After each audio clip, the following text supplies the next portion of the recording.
जी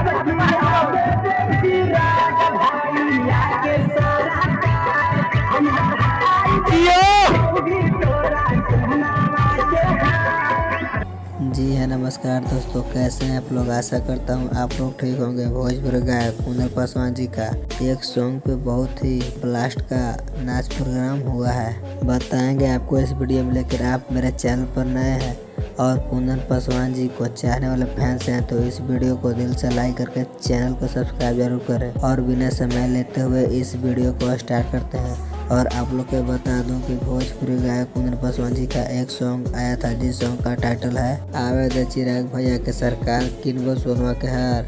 इस सॉन्ग पे बहुत ही बवाल का स्टेज शो हुआ है। आप लोग के इस वीडियो में शुरू में ही देखने को मिला होगा। अगर आप लोग कुंदन पासवान जी को चाहते हैं तो इस वीडियो को ज़्यादा से ज़्यादा शेयर करें। और मेरे चैनल पर नए हैं तो मेरे चैनल को भी सब्सक्राइब करें। तो मिलते हैं नेक्स्ट वीडियो में, तब तक के लिए जय हो भोजपुरिया समाज।